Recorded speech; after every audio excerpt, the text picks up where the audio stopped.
আসসালামু আলাইকুম। কী অবস্থা সবার? কেমন আছো? গতদিনের পরে আজকে আবার আসলাম। গতদিন পড়িয়েছিলাম ইন্ট্রোডাকশান, সেখানে বলে দিয়েছিলাম যে এই অধ্যায়ে কি কি রয়েছে, কি কি তোমাদেরকে পড়তে হবে, কোন কোন টপিক বেশি ইম্পর্ট্যান্ট, সব কিছু বলে দিয়েছিলাম। তার মধ্যে সব থেকে বেশি ইম্পর্ট্যান্ট যেটা বলেছিলাম মনে আছে তোমাদের? সাম্যাবস্থা। সেই সাম্যাবস্থাটাই আজকে শুরু করব বলেছিলাম এবং সেটাই আজকে শুরু করি। তো সবাই রেডি হয়ে যাও, খাতা কলম নাও, অনেক কিছুই নোট করতে হবে, অনেক কিছুই লিখতে হবে। তো আসো আমরা শুরু করি।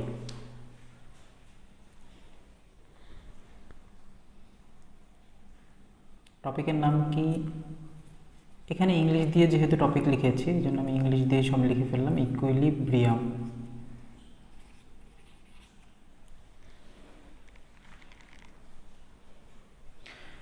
ইকুইলিব্রিয়ামের বাংলা হচ্ছে সাম্যাবস্থা। আজকে আমরা সেটা নিয়ে আলোচনা করব। সাম্যাবস্থা বাংলাটা এখানে লিখে ফেলি।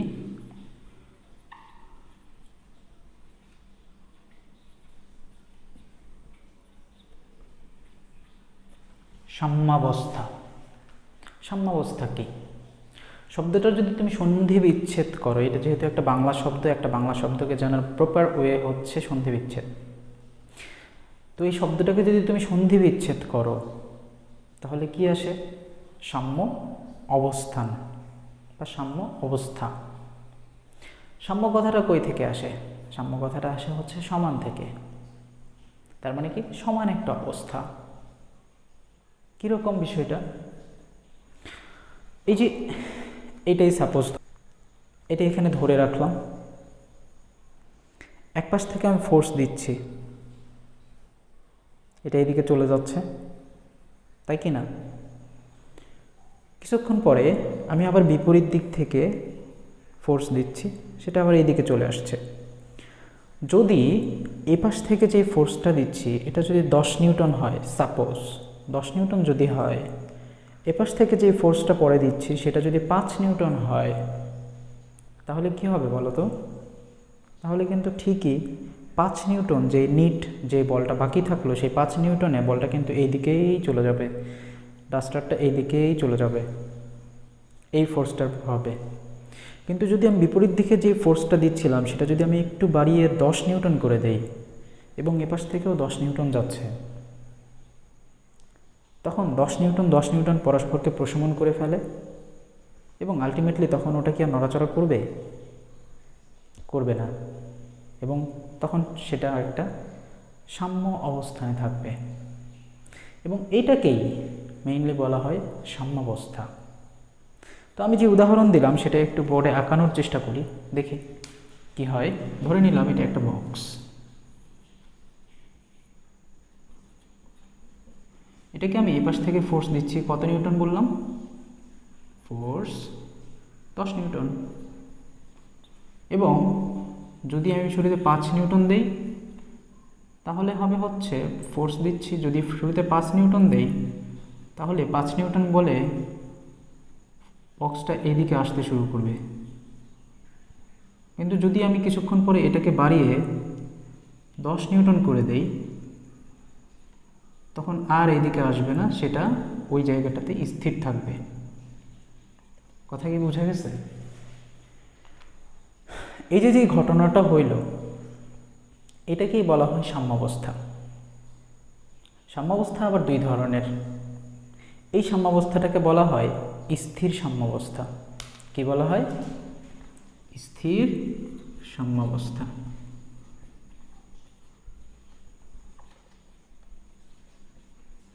দেখতে সমস্যা হয় না তোমাদের? আশা করি সমস্যা হয় না। সমস্যা হলে অবশ্যই তুমি আমাদেরকে জানাবা। এরপরে আরেক ধরনের সাম্যাবস্থার গল্প আমরা এখন শুনব। ঘটনাটা তোমাদেরকে আগে দেখাই।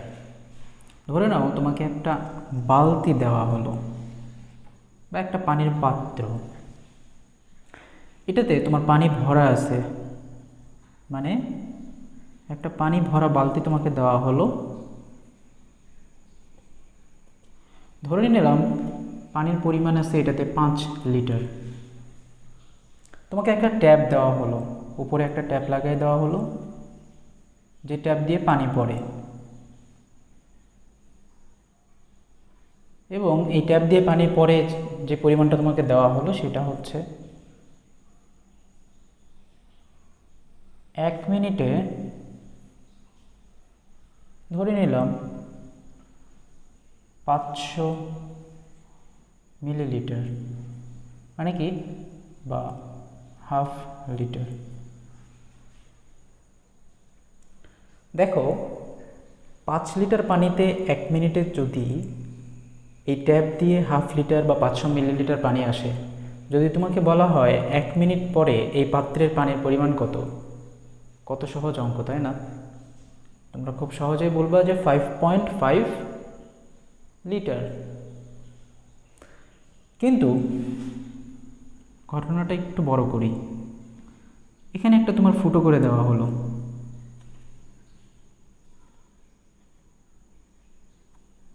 এবং এই ফুটো দিয়েও পানি বের হয়। যদি এদিক থেকে পানি যেটা আসে সেই পানি পড়ার পরিমাণটা প্রত্যেক মিনিটে হাফ লিটার বলে দেওয়া আছে, আবার এই যে ফুটোটা করে দেওয়া হলো বালতির নিচে, যদি এই দিক দিয়েও সমান পরিমাণে পানি 1 মিনিটে যদি বের হয়, তাহলে কি দাঁড়াবে বলো তো? 1 মিনিট পরে, এখন যদি বলা হয় যে 1 মিনিট পরে এই বালতির পানির পরিমাণ কত, অ্যান্সার খুবই সহজ। 5 লিটার আগে থেকে ছিল, 500 মিলিলিটার বা হাফ লিটার আবার আসছে, 1 মিনিটে উপর থেকে আসছে, কিন্তু ঠিকই আবার হাফ লিটার পানি নিচ দিক দিয়ে বের হয়ে গেছে, তাহলে থাকতেছে কত, 5 লিটার। এটাও এক ধরনের সাম্যাবস্থা, এবং এই সাম্যাবস্থাটাকে বলা হয় গতিশীল সাম্যাবস্থা।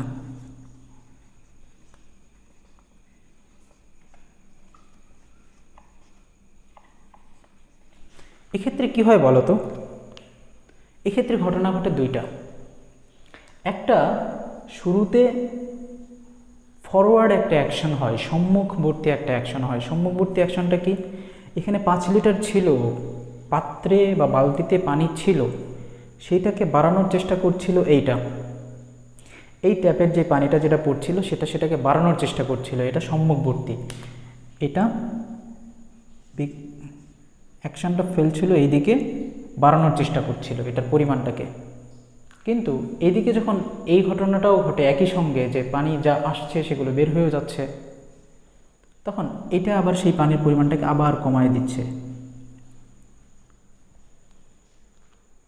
তাহলে কি ঘটে? একটা ফরওয়ার্ড অ্যাকশন ঘটে এবং একটা ব্যাকওয়ার্ড অ্যাকশন ঘটে, একটা সম্মুখবর্তী ক্রিয়া আর একটা পশ্চাৎবর্তী ক্রিয়া।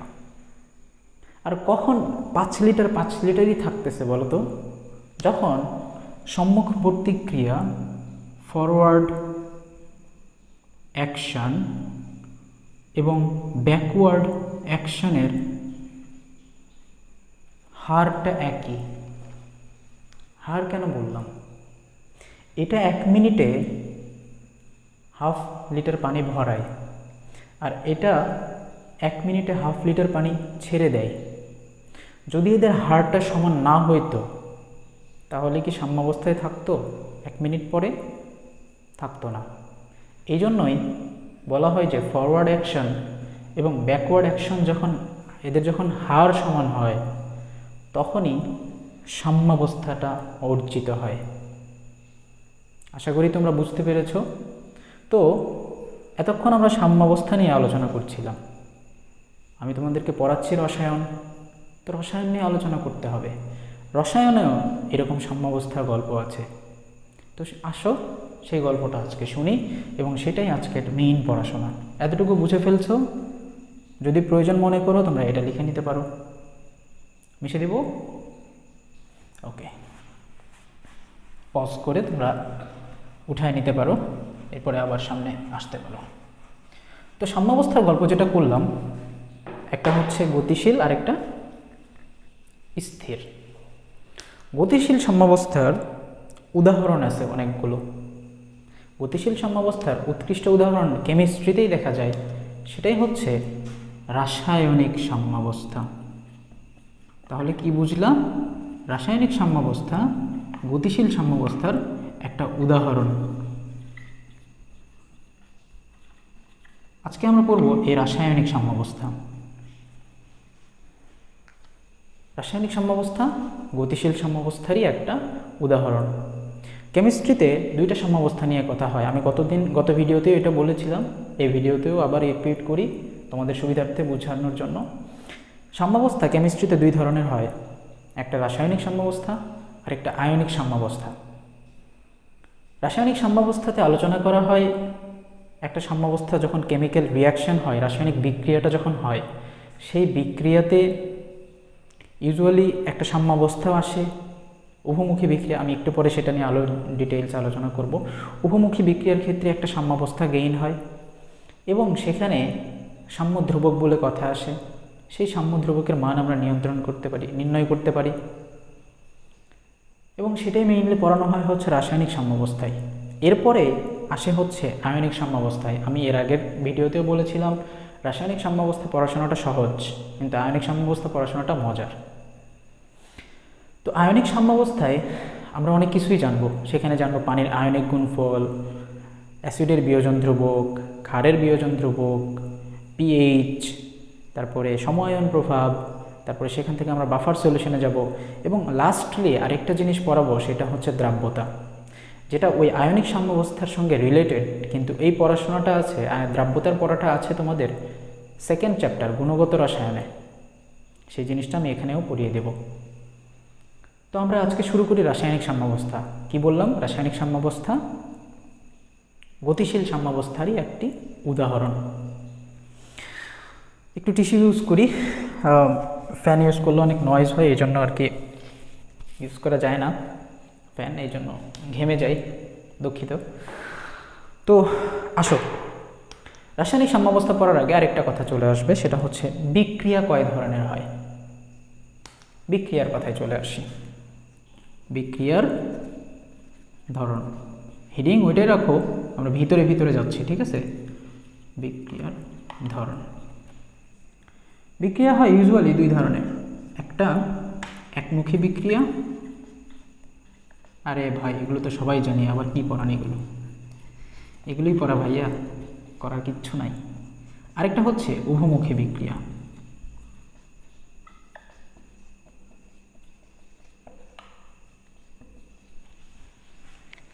একমুখী বিক্রিয়ার ক্ষেত্রে কি ঘটে বলো তো? একটু একমুখী বিক্রিয়া নিয়ে গবেষণা করি, থাক না মিশাই, একমুখী বিক্রিয়া নিয়ে গবেষণা করি। একমুখী বিক্রিয়াতে ঘটে কি? ইউজুয়ালি ঘটে হচ্ছে একটা বিক্রিয়ক দেই আমরা এবং সেখান থেকে উৎপাদ তৈরি হয়। এটাই তো হয়, তাই না? হ্যাঁ, এটাই তো হয়। তো বিক্রিয়ক থেকে উৎপাদ তৈরি হয়। কি কাহিনী ঘটে? শুরুতে তোমাকে যে বিক্রিয়কটা দেওয়া হয় সেটার ঘনমাত্রা সময়ের সাথে সাথে কমতে থাকে উইথ টাইম। কি বললাম? একমুখী বিক্রিয়ার ক্ষেত্রে বিক্রিয়কের ঘনমাত্রা সময়ের সাথে সাথে কমতে থাকে। একই সঙ্গে যখন এটা কমতে থাকে তখন সেটা তো উৎপাদে পরিণত হয়, ওটা তো আর পালায় না, তাই না? ওটা কি হয়? উৎপাদে পরিণত হয়। তার মানে কি বলবো? উৎপাদের ঘনমাত্রা সময়ের সাথে সাথে বাড়তে থাকে উইথ টাইম। এটাই তো ঘটে, তাই না, একমুখী বিক্রিয়ার ক্ষেত্রে? কেন এটা একমুখী? কারণ হচ্ছে এই উৎপাদ থেকে কখনো এই যে উৎপাদের যেটা তৈরি হচ্ছে সেটা কখনো বিক্রিয়কে আর কনভার্ট হয় না। এইটাই ঘটে হচ্ছে একমুখী বিক্রিয়ায়। আমরা একমুখী বিক্রিয়ার কিছু উদাহরণ দেখি, তোমাদের বইয়ে কয়েকটা উদাহরণ দেওয়া আছে, দেখি আমি কয়েকটা উদাহরণ দেওয়ার চেষ্টা করি। নেশাতেই হইল, দুঃখিত। উদাহরণে প্রথমে যে উদাহরণটা আসে, অ্যাসিড এবং ক্ষার বিক্রিয়া করে কি তৈরি করে বলো তো? আরে ভাই, এটা তো ক্লাস 5-এর ছেলেও পারে। না না, অত কম পারবে না। এরা তৈরি করে অ্যাসিড এবং ক্ষার বিক্রিয়া করে লবণ এবং পানি তৈরি করে। এই বিক্রিয়াটা একমুখী বিক্রিয়া হয়, কারণ লবণ এবং পানি আবার মিশ্রিত হয়ে অ্যাসিড এবং ক্ষার পুনরায় তৈরি করে না। খুবই কমন একটা উদাহরণ, HCl plus sodium hydroxide. HCl মানে কি? HCl কি? হাইড্রোক্লোরিক অ্যাসিড ভাইয়া, আপনি জানেন না? ও হ্যাঁ, তো hydrochloric acid plus sodium hydroxide তৈরি করে কি? সোডিয়াম ক্লোরাইড এবং হোয়াট? H2O, সরি H2O, একটা রেস্টুরেন্ট আছে না? তো হাইড্রোক্লোরিক অ্যাসিড সোডিয়াম হাইড্রোক্সাইডের সঙ্গে বিক্রিয়া করে সোডিয়াম ক্লোরাইড এবং পানি উৎপন্ন করে। এটা এক ধরনের প্রশমন বিক্রিয়া। অ্যাসিড এবং ক্ষার বিক্রিয়া করে লবণ পানি উৎপন্ন করে, এটা তো ছোটোবেলা থেকে পড়ে আসতেছি ভাইয়া। তো এই বিক্রিয়াটা এক ধরনের একমুখী বিক্রিয়া। এটা একমুখী বিক্রিয়ার প্রথম এক্সাম্পল ধরে নাও। এক্সাম্পল লিখছি কিন্তু, ওকে? বুঝে আসতেছে? সহজ। তাহলে এটা মেশাই। ওটা ফার্স্ট এক্সাম্পল ছিল। সেকেন্ড এক্সাম্পলে চলে আসি। সেকেন্ড এক্সাম্পলটা হচ্ছে দহন বিক্রিয়ার নাম শুনছো তোমরা? দহন। ও ভাই, অনেকের হৃৎপিণ্ড দহনে অনেক ধরনের মুভিতে কি যেন গান গান হয়। তো দহন বিক্রিয়া, দহন বিক্রিয়ার উৎকৃষ্ট উদাহরণ কি? কার্বনকে আমি পোড়াবো ভাইয়া, তারপরে অক্সিজেন দিয়ে, এবং পোড়ানোর পরে কার্বন ডাই অক্সাইড তৈরি করব। এই যে দহন বিক্রিয়া, যেটা এখানে অনেকগুলো হিট তৈরি হয়, এই যে দহন বিক্রিয়া যেটা দেখতে পাচ্ছ না, এই দহন বিক্রিয়াটাও এক ধরনের একমুখী বিক্রিয়া। এরপরে আরেকটা এক্সাম্পল, সেটা হচ্ছে অধঃক্ষেপণ বিক্রিয়া নামে কোনো নাম শুনেছ? কোনো বিক্রিয়ার? অধঃক্ষেপণ বিক্রিয়া। অধঃক্ষেপণ বিক্রিয়া নামে বিক্রিয়া হয় না, কিন্তু যেটাতেই মেইনলি অধঃক্ষেপ পড়ে যে বিক্রিয়ার শেষে, সেটাকেই অধঃক্ষেপণ বিক্রিয়া আমরা বলতেই পারি। কি পারি না? তোমরা বলো, বলতে পারি কি না? সেটাতে আমরা একটা খুবই কমন উদাহরণ নেই। সিলভার নাইট্রেট যদি সোডিয়াম ক্লোরাইডের সঙ্গে বিক্রিয়া করে, দেখতে সমস্যা হয় না তো? না ভাইয়া, আপনি তো সব ঢেকে দিয়েছেন, কীভাবে দেখব? আচ্ছা, আমি লেখার পর আবার সরে আসবো। সিলভার নাইট্রেট যখন সোডিয়াম ক্লোরাইডের সঙ্গে বিক্রিয়া করে কি উৎপন্ন করবে বলো তো? Silver chloride. আরে ভাই, আপনি তো বিক্রিয়াতে অনেক কাঁচা।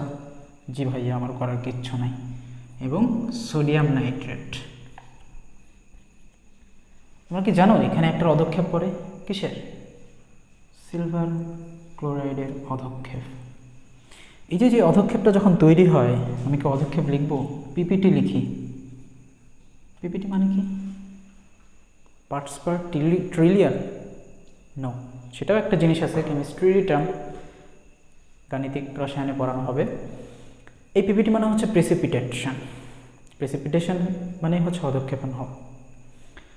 তো এটা এক ধরনের অধঃক্ষেপ, সিলভার ক্লোরাইডের অধঃক্ষেপ পরে যখন সিলভার নাইট্রেট এবং সোডিয়াম ক্লোরাইড বিক্রিয়া করে, তখন সিলভার ক্লোরাইডের অধঃক্ষেপ পড়ে। আর যখন এই ঘটনা ঘটে, তখন এই বিক্রিয়াটা হয় একমুখী, কারণ অধঃক্ষেপ আবার ওটার সঙ্গে মিশ্রিত হয়ে নতুন করে এগুলো তৈরি করে না। এই ধরনের উদাহরণ তোমাদের বইয়ে দেওয়া আছে। তো একমুখী বিক্রিয়া মোটামুটি এতটুকু জানলেই হবে। 2 নম্বর যেটা লেখা ছিল, আমরা এখন সেটা শুরু করি। তো তোমরা পড়াশোনা করছো ঠিক মতো? ভিডিও কি বুঝতেছো? অন্যান্য সাবজেক্টের পড়াশোনা হচ্ছে? সব কিছুই ঠিকঠাক রাখো, ঠিক আছে? করোনা যেহেতু নিজে ঠিক আছে, তোমাদের নিজেকেও ঠিক থাকতে হবে। 2 নম্বর যেটা লিখেছিলাম, কি বলেছিলাম? উভমুখী বিক্রিয়া। উভমুখী বিক্রিয়া ইংলিশ কি এটার? ওটার ইংলিশ তো বলা হয়নি। এটার ইংলিশ কি?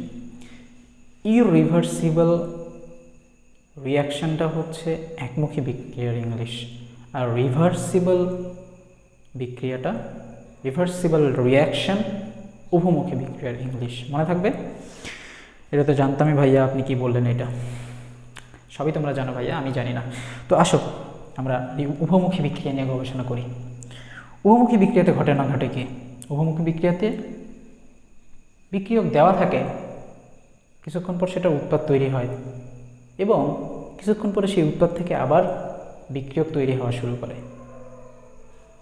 লিখি, ধরে নেই এ এবং বি দুইটা বিক্রিয়ক তোমাকে দেওয়া হলো এবং সেখান থেকে উৎপন্ন হয় সি প্লাস ডি। ঠিক আছে,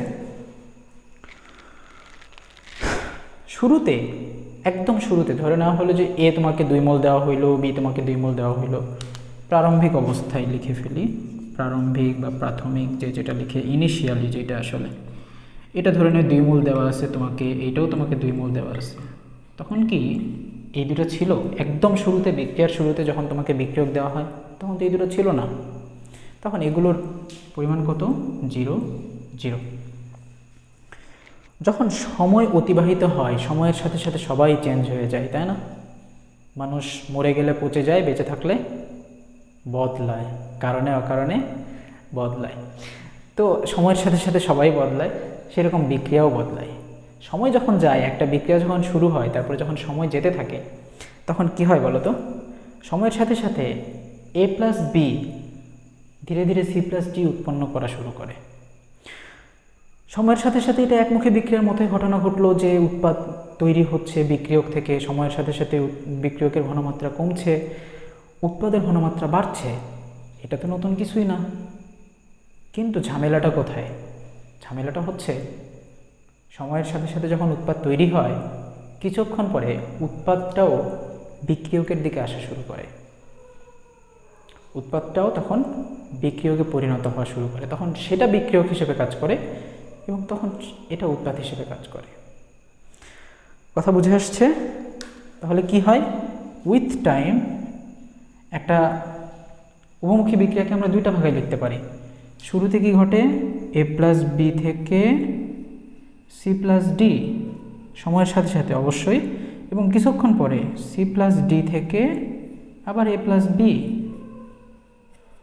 উইথ টাইম, তাই না? এই দুটোই তো ঘটনা ঘটে। এবং সেই যে গতিশীল সাম্যাবস্থার কথা বলেছিলাম, মনে আছে তোমাদের? ডাইনামিক ইকুইলিব্রিয়াম, যেখানে দুইটা অ্যাকশন থাকে, একটা সম্মুখবর্তী অ্যাকশন আর একটা পশ্চাৎমুখী অ্যাকশন। সম্মুখমুখী ক্রিয়া, পশ্চাৎমুখী ক্রিয়া বলেছিলাম না?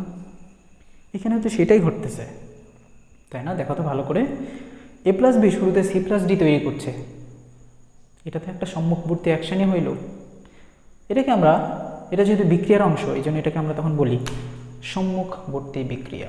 ওকে, ফরওয়ার্ড রিয়াকশন।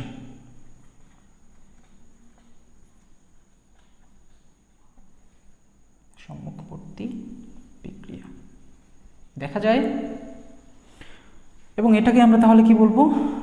পশ্চাৎবর্তী বিক্রিয়া। বুঝে আসছে? তাহলে ঘটনাই ঘটে দুইটা উভমুখী বিক্রিয়াতে। শুরুতে বিক্রিয়ক থেকে উৎপাদ তৈরি হয় এবং সময় যাওয়ার সাথে সাথে সেই উৎপাদ থেকে আবার বিক্রিয়কে কনভার্ট হওয়া শুরু করে। সেই ক্ষেত্রে শুরুর বিক্রিয়াটাকে আমরা বলি সম্মুখবর্তী বিক্রিয়া, পরের পোর্শনটাকে আমরা বলি পশ্চাৎবর্তী বিক্রিয়া। অনেকে সম্মুখমুখী, পশ্চাৎমুখী দুইটাই বলে।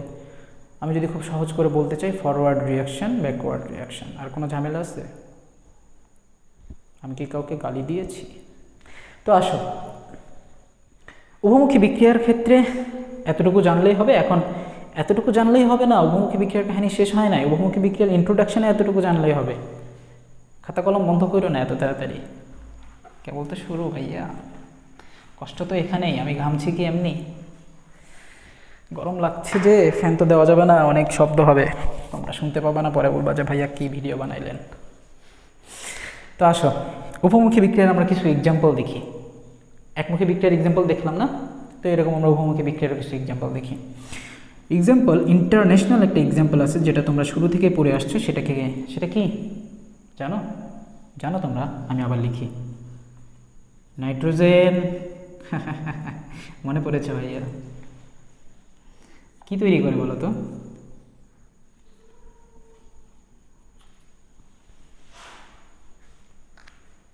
এটা কি ভাইয়া? এটা একটা বিক্রিয়া। কি বিক্রিয়া ভাইয়া? এটা একটা উভমুখী বিক্রিয়া। আর কি? আর কিছু জানি না ভাইয়া। আচ্ছা, আর কিছু না জানলেও চলবে, আমি একটু জানাই। এটা হচ্ছে অ্যামোনিয়া তৈরির প্রণালী। এই প্রণালীটাকে বলা হয় হেবার বশ প্রণালী। জানতো তোমরা ক্লাস 10-এ এটা পড়ে এসছো। হেবার বশ প্রণালীতে অ্যামোনিয়া তৈরির প্রক্রিয়াতে এই কেমিক্যাল রিয়াকশনটাকে বেস ধরা হয়। এইটা দিয়ে মেইনলি অ্যামোনিয়া তৈরি করা হয়।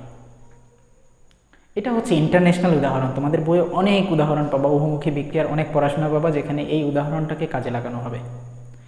এই উদাহরণটাকেই ম্যাক্সিমাম সময় লাগানো হবে। বুঝতে পেরেছো?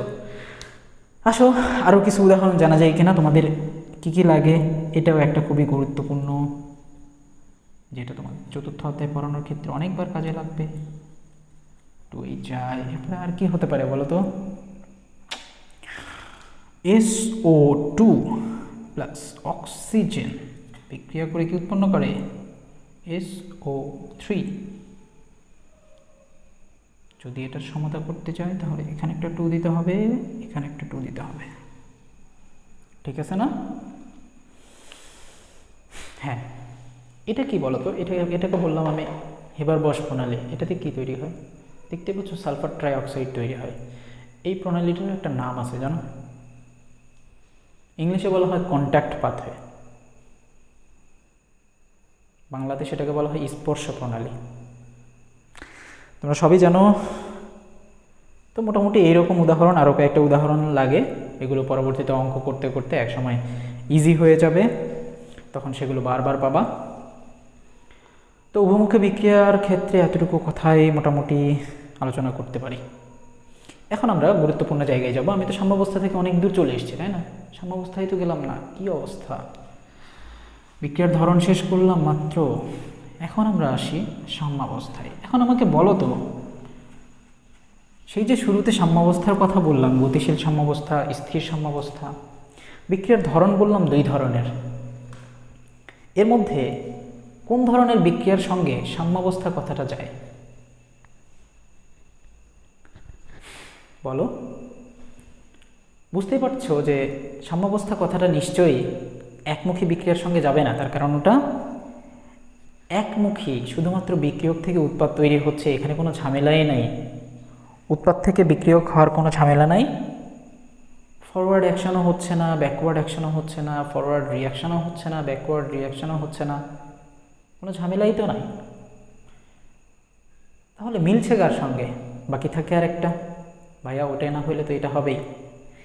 তো সেইটাই, উভমুখী বিক্রিয়ার সঙ্গে দেখো সব কিছু মিলে যাচ্ছে। গতিশীল সাম্যাবস্থাতেও ফরওয়ার্ড অ্যাকশন হচ্ছিল, ব্যাকওয়ার্ড অ্যাকশন হচ্ছিল। উভমুখী বিক্রিয়ার ক্ষেত্রেও সম্মুখবর্তী বিক্রিয়া হয়, পশ্চাৎবর্তী বিক্রিয়া হয়, তার মানে মিলে যাচ্ছে। তার মানে উভমুখী বিক্রিয়ার ক্ষেত্রেই সাম্যাবস্থাটা বৈশিষ্ট্য, একমুখী বিক্রিয়ার ক্ষেত্রে সাম্যাবস্থা কখনো সম্ভব নয়। তো উভমুখী বিক্রিয়ার যে বৈশিষ্ট্য পড়ছিলাম, যে এদের সাম্যাবস্থায় আসা যাবে, তখন যে পয়েন্টটা বলেছিলাম যে সাম্যাবস্থা কখন আমরা পাই, যখন ফরওয়ার্ড অ্যাকশন এবং ব্যাকওয়ার্ড অ্যাকশনের কথাটা মনে আছে? হার সমান হয়। কি সমান হয়? হার সমান হয়। কেন এতটা জোর দিয়ে বলছি কথাটা একটু পরে লাগবে।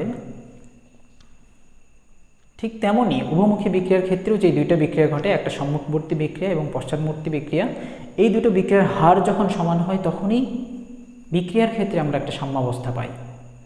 কথা বুঝে আসছে? তাহলে আমরা কি লিখতে পারি এক্ষেত্রে? রেট অফ, আমি তখনই বলেছি যে অত ঝামেলা করতে যাব না, পশ্চাৎমুখী, রেট অফ ফরওয়ার্ড রিয়াকশন, তখন অ্যাকশন লিখেছিলাম, এবার rate of forward reaction equal to rate of backward reaction. যখন এই ঘটনাটা ঘটে তখনই কি আমরা সাম্যাবস্থা পাবো না? আমরা তো সেই তখন থেকে দেখে আসছি। বলো, যখন রেট অফ ফরওয়ার্ড রিয়াকশন এবং রেট অফ ব্যাকওয়ার্ড রিয়াকশন সমান হচ্ছে তখনই আমরা উভমুখী বিক্রিয়ার ক্ষেত্রে একটা সাম্যাবস্থায় যেতে পারি। আসলে আমরা একটা উদাহরণ দিয়ে বোঝার চেষ্টা করি। তখন একটা উদাহরণকে আমি ইন্টারন্যাশনাল বলেছিলাম, মনে আছে? আন্তর্জাতিক খ্যাতিসম্পন্ন। কোনটা?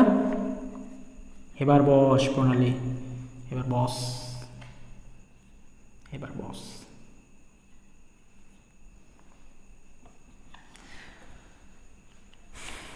এই যে হেবার বস প্রণালীতে যে এই বিক্রিয়াটা হয়, এটা এক ধরনের উভমুখী বিক্রিয়া। এটার ক্ষেত্রে আমরা বুঝি শুরুতে নাইট্রোজেন এবং হাইড্রোজেন বিক্রিয়া শুরু করে, এই দুটোকে আমরা রিঅ্যাক্ট্যান্ট হিসেবে নিলাম, বিক্রিয়ক। এই দুটো বিক্রিয়া করা শুরু করে এবং সময়ের সাথে সাথে এটা অ্যামোনিয়া তৈরি করে। এবং উভমুখী বিক্রিয়ার গল্প শুনলাম যে শুরুতে ঘটে বিক্রিয়ক থেকে উৎপাদ, কিছুক্ষণ পরে আবার উৎপাদ থেকে বিক্রিয়ক।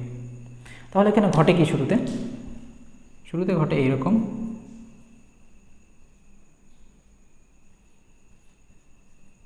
এটা কি ফরওয়ার্ড রিয়াকশন। কিছুক্ষণ পরে কি ঘটে? যখন এটা তৈরি হয় তখন আবার সেটা বিক্রিয়ক হিসেবে কাজ করে, তৈরি করে কি? এই দুটো, এটাকে বলা হয় ব্যাকওয়ার্ড রিয়াকশন। এতটুকু বুঝে আসছে? এখন সাম্যাবস্থাটা আমরা পাবো কখন? সাম্যাবস্থাটা আমরা তখনই পাবো যখন এই বিক্রিয়া এবং এই বিক্রিয়ার হার সমান হবে। হারের ইংলিশে হচ্ছে রেট। বুঝে গেছো যে সম্মুখবর্তী বা ফরওয়ার্ড রিয়াকশন এবং ব্যাকওয়ার্ড রিয়াকশনের যে হার, যে স্পিড, সেই স্পিডটা যখনই সমান হবে তখনই আমরা সেই সাম্যাবস্থাটা পাবো।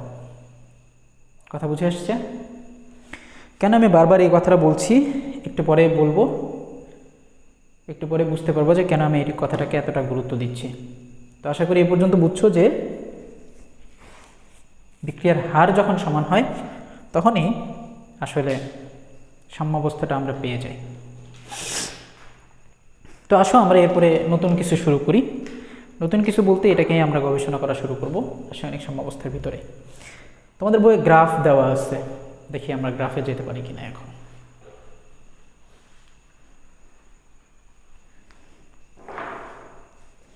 তোমাদের বইয়ে দুই ধরনের গ্রাফ দেওয়া আছে। একটা হচ্ছে বিক্রিয়ার হার ভার্সেস সময়, বিক্রিয়ার হার বনাম সময়ের একটা গ্রাফ। আরেকটা হচ্ছে ঘনমাত্রা বনাম সময়। দেখেছো কি তোমরা? খেয়াল করেছো? তো আমরা দুইটা গ্রাফ নিয়ে দেখি, কথা বলি। প্রথম গ্রাফটাকে কি বললাম? বিক্রিয়ার হার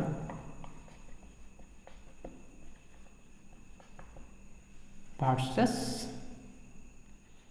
বার্সেলোনা ভার্সেস রিয়াল মাদ্রিদ।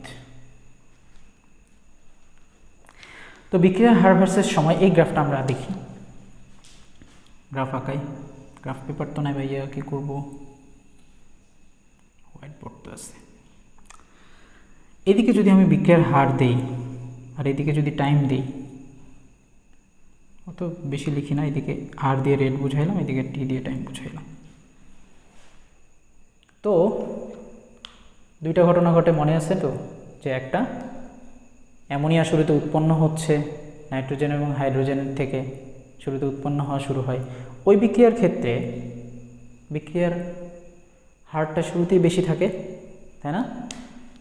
শুরুতে তো ওইটার বিক্রিয়ার হারই তো বেশি থাকে, শুরুতে তো ওটা দিয়েই তো শুরু হচ্ছে, সম্মুখবর্তী বিক্রিয়া তো শুরু হয়, সেটা ধরে নিলাম এই পয়েন্ট থেকে। এবং এটা সময়ের সাথে কি বললাম?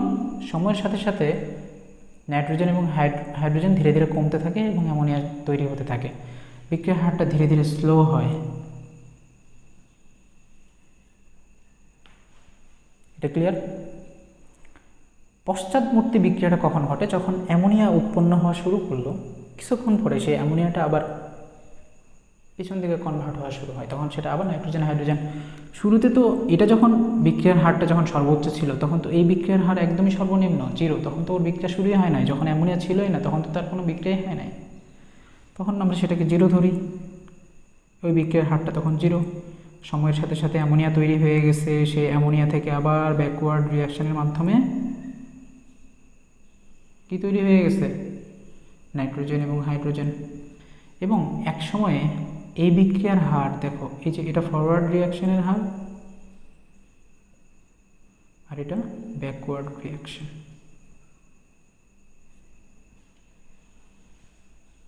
এই যে রেট অফ ফরওয়ার্ড রিয়াকশান এবং রেট অফ ব্যাকওয়ার্ড রিয়াকশানটা একটা সময়ে যে মিলে গেছে, দেখেছো?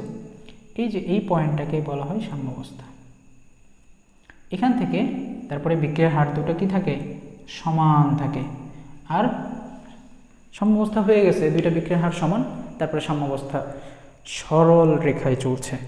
কথা কি বোঝা গেছে? এই গ্রাফকে বুঝতে পারছো যে বিক্রিয়ার হার বনাম সময়ে কি ঘটে? সম্মুখবর্তী বিক্রিয়ার হার শুরুতে সবচেয়ে বেশি থাকে। আমরা এটাকে এখানে ধরে নিই, তারপরে সেটা সময়ের সাথে সাথে কমতে থাকে। একই সঙ্গে বিক্রিয়ার হার, পশ্চাৎবর্তী বিক্রিয়ার হার, ব্যাকওয়ার্ড রিয়াকশনের যে বিক্রিয়ার হার সেটা শুরুতে একদমই 0 থাকে, সেখান থেকে শুরু হয়, একসময় তাদের নিজেদের মধ্যে মিলে যায় এবং সেই সময়টাকে আমরা এক্স্যাক্ট বলি সাম্যাবস্থা। আবার তখনই যদি আমরা বিক্রিয়াটার দিকে তাকাই তখন আমরা দেখতে পাবো সাম্যাবস্থা। এরপরে যে গ্রাফ সেটা কি?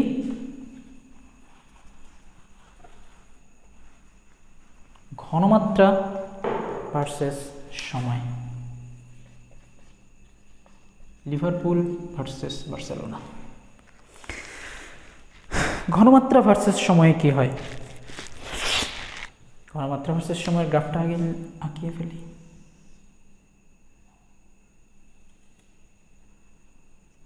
এদিকে কনসেন্ট্রেশন, এদিকে টি ফর তামান্না, না টি ফর টাইম। তো কনসেন্ট্রেশন শুরুতে ধরে নাও এখানে হাইড্রোজেনের কনসেন্ট্রেশন একদম পিক লেভেলে ছিল। তুমি তো বিক্রিয়কে দিয়ে শুরু করছো, তাই না? উৎপাদ দিয়ে দেওয়া শুরু করা নাই। তো বিক্রিয়ক এটা হাইড্রোজেন, নাইট্রোজেন শুরুতে ধরি। নাইট্রোজেনের ঘনমাত্রা শুরুতে বিক্রিয়া করা শুরু করছে, এরপরে সেটা কিছুক্ষণ পরে কমতে শুরু করছে, এরপর সেটা থেমে গেছে, আর সেটা কমে না। এরকম ঠিকভাবে হাইড্রোজেনেরও একই কেস, যেটা বিক্রিয়া করা শুরু করছে এবং একসঙ্গে থেমে গেছে, আর সেটা কমে না। একই সঙ্গে অ্যামোনিয়া, অ্যামোনিয়ার শুরুতে তো কনসেন্ট্রেশন 0 ছিল, তখন তো আমি দেখাইছিলাম। সেটা সময়ের সাথে সাথে একসময় কি হয়? কনসেন্ট্রেশন বাড়া শুরু করে। কনসেন্ট্রেশন বাড়ার পরে দেখা গেল যে এক সময় সেটা বাড়ছে, আর সেখান থেকে সেটা বাড়ে না।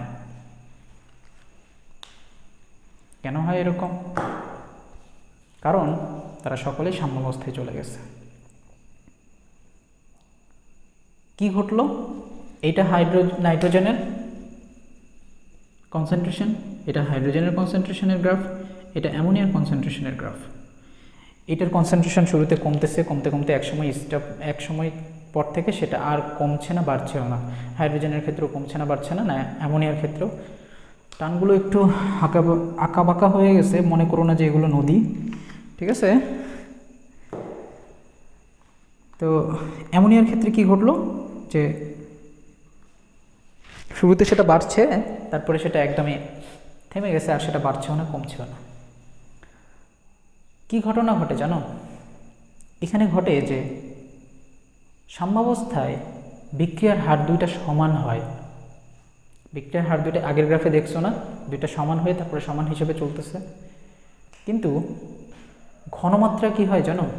ঘনমাত্রা হয় কনস্ট্যান্ট, একদম ধ্রুবক। ঘনমাত্রা বাড়েও না, কমেও না। প্রত্যেকটা রিঅ্যাক্ট্যান্ট, প্রত্যেকটা উৎপাদ, পুরো বিক্রিয়াতে যা যা আছে, যা বিক্রিয়ক ছিল, যা উৎপাদ ছিল, সবগুলোর ঘনমাত্রা একদম কনস্ট্যান্ট হয়ে যায়। কথা বুঝে আসছে? এখন এটা ডিপেন্ড করে বিক্রিয়ার অনুপাতের উপরে। কারো ক্ষেত্রে যদি ধরে নাও নাইট্রোজেনের সঙ্গে এটার ক্ষেত্রে আমি যদি এটা লিখি, কত ছিল? 3H2 না, এটা ছিল 2NH3।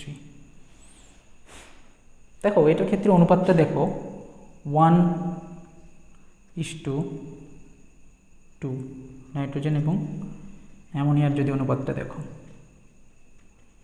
মানে কি সাম্যাবস্থায় যদি নাইট্রোজেন 5 মোল থাকে তাহলে অ্যামোনিয়া কয় মোল থাকতে হবে? 10 মোল। কথা বুঝে আসছে? অনুপাতের কারণে। এবং তারপরে সেটা সাম্যাবস্থায় যদি তুমি যাও, যেহেতু তুমি বিক্রিয়ার হার দুটো সমান দেখতে পাচ্ছ এবং তুমি তাদের কনসেন্ট্রেশন দেখবা, যে নাইট্রোজেনের তুমি 2 মোল দেখতেছো, 5 মিনিট পরে যে 2 মোল দেখে আসছো, সেই সময় তুমি অ্যামোনিয়ারও কনসেন্ট্রেশন দেখতেছো 4 মোল, 10 মিনিট পরে আবার দেখতে গেলা যে দেখতেছো একই, নাইট্রোজেন 2 মোল, অ্যামোনিয়া 4 মোল, আরও 20 মিনিট পরে আবার দেখতে গেলা, এসে আমাকে বললো ভাইয়া বিক্রিয়া আর ঘটে না, কিন্তু না, বিক্রিয়া ঘটতেছে। বিক্রিয়াটা কোথায় গেছে, কোন স্টেজে, সাম্য অবস্থায়। কথা কি বুঝে আসছে? তাহলে কি বুঝলাম, বিক্রিয়ার হার দুটো সমান হয় সাম্যাবস্থায় গেলে, আর ঘনমাত্রাগুলো কনস্ট্যান্ট হয়ে যায়, একদম ধ্রুবক, নড়াচড়া করে না। আচ্ছা, তোমাকে কিছু প্রশ্ন দেই, দেখি তোমরা কেমন উত্তর দাও।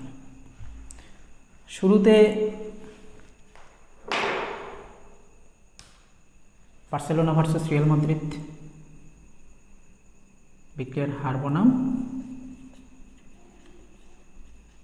সময়, এটা তোমাকে 3টা গ্রাফ দেই, তোমরা আমাকে জানাও। পজ করবা, পজ করে তোমরা নিজেরা বুঝবা যে কোনটা কারেক্ট। ঠিক আছে, দেই, আসো। First graph,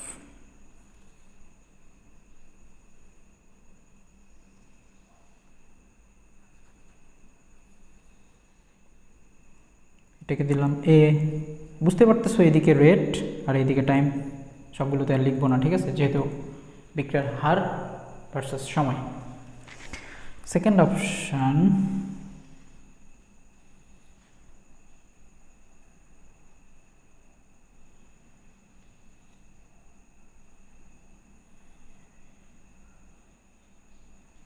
B. Third option,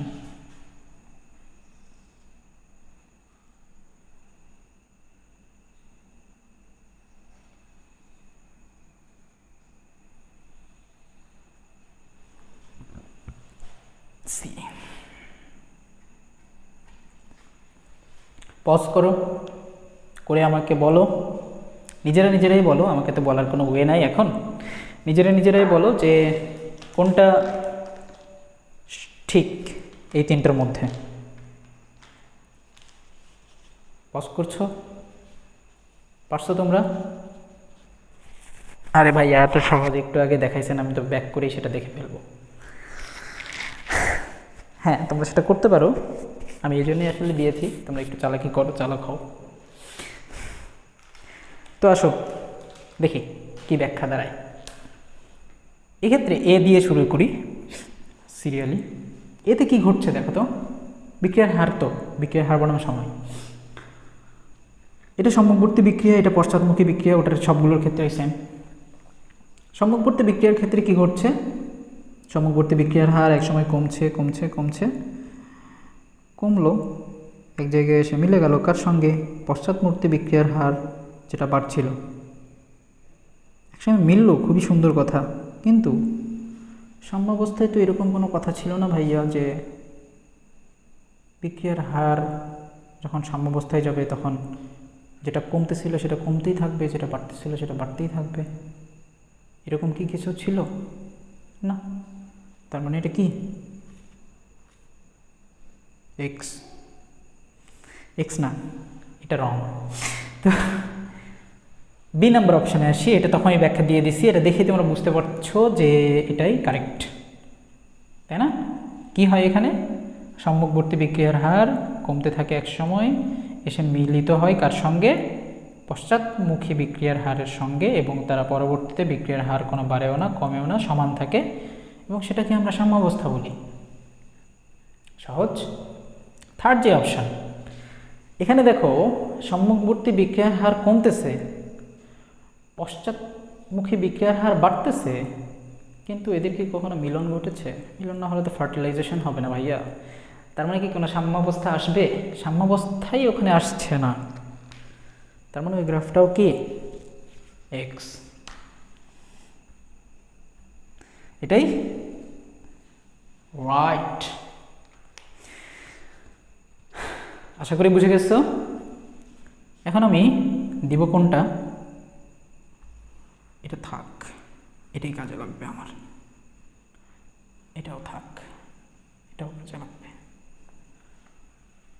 এটা তো রাখাই উচিত ছিল, আচ্ছা হোক। ও এক্স আর রাইটগুলোকে কেটে দিই। এখন আবার কিসের সঙ্গে? লিভারপুল ভার্সেস বার্সেলোনা 4-0 মনে আছে?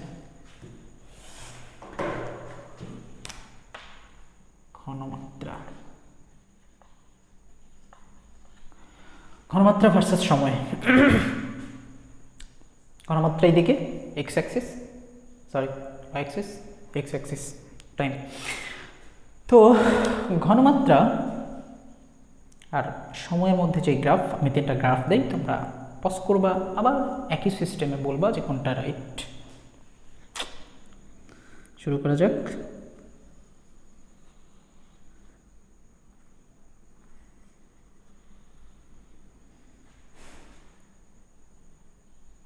এখানে আমি একটা দিয়েই বোঝাচ্ছি, ঠিক আছে? একটাই মনে করো বিক্রিয়ক আছে, একটাই উৎপাদ আছে, এভাবে বোঝাচ্ছি।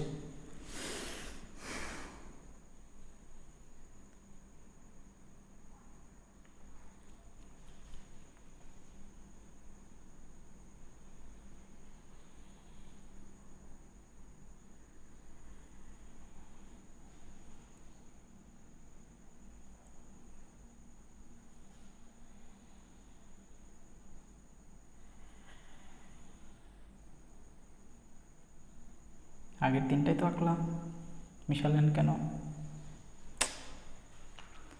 এটাই তো ভুল। তো বলো, পজ করো। এখন তোমরা নিজেরা চিন্তা করো যে কোনটা কোনটা ঠিক, নাকি 3টাই ভুল, নাকি 3টাই ঠিক, নাকি 2টা ভুল একটা ঠিক, 2টা ঠিক একটা ভুল। পজ করছো, গবেষণা করছো, আসো ব্যাখ্যা দেই। একটা নোট আমি লিখে রাখতে বলছিলাম যখন আমি ঘনমাত্রা ভার্সেস সময় শুরু করেছিলাম, মনে আছে?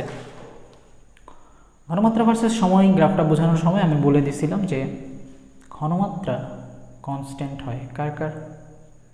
বিক্রিয়কের এবং উৎপাদের। একটা বিক্রিয়তে যত এলিমেন্ট থাকে সবগুলোর ঘনমাত্রা কনস্ট্যান্ট হয়ে যাবে সাম্যাবস্থায় যায়। কথা ক্লিয়ার? আসো এখন ব্যাখ্যা করি। এটার ব্যাখ্যা তো আমি তখনই দিয়ে দিচ্ছি যে বিক্রিয়া ঘটছে কি, ঘনমাত্রা, বিক্রিয়কের ঘনমাত্রা শুরুতে কমে, উৎপাদের ঘনমাত্রা শুরুতে বাড়ে, যখন সাম্যাবস্থা যায় তারপরে তারা কনস্ট্যান্ট হয়ে যায়, বাড়েও না কমেও না। খুবই সহজ। তার মানে এটা কি রাইট? তার মানে কি ওই দুটো ভুল? না। আসো বি নাম্বার অপশানে যাই। এক্ষেত্রে ঘটনা কি ঘটছে দেখো তো।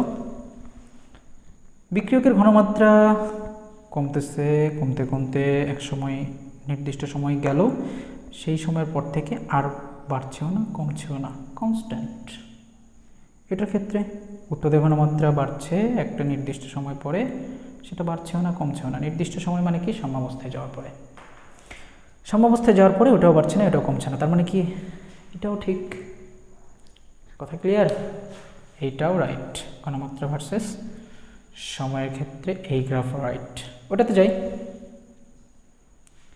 এটাতেও দেখো তো কি হয়। এটা কখন ঘটে? এটা কখন ঘটে? যখন অনুপাতগুলো সমান হয়। আমি তখন অনুপাতের কথা বললাম না? একটা বিক্রিয়াতে অনুপাত ঘটে, বিক্রিয়ক এবং উৎপাদের যে অনুপাত। সি নাম্বার অপশানে দেখো, এখন আমরা সি নাম্বার অপশানে আসি। সি নাম্বার অপশানে ঘটে কি? বিক্রিয়কের ক্ষেত্রে কি ঘটে? বিক্রিয়ক থেকে বিক্রিয়কের ঘনমাত্রা ধীরে ধীরে কমছে, উৎপাদের ঘনমাত্রা ধীরে ধীরে বাড়ছে। তাদের কনসেন্ট্রেশন একসময় যে কনস্ট্যান্ট হয়ে যাচ্ছে, আর বাড়ছেও না কমছেও না। তাহলে কি এটাও তো সেই ইয়েকের সঙ্গে মিলে গেল, আমাদের যেই শর্ত ছিল সেই শর্তের সঙ্গে তো মিলে গেল যে concentration of each element will be constant at equilibrium. কথাটা মনে থাকবে। তবে এই কথাগুলো সবগুলোই তাপমাত্রার উপরে ডিপেন্ডেন্ট। তাপমাত্রার কী প্রভাব আছে সেটা আমি পরে পড়াবো।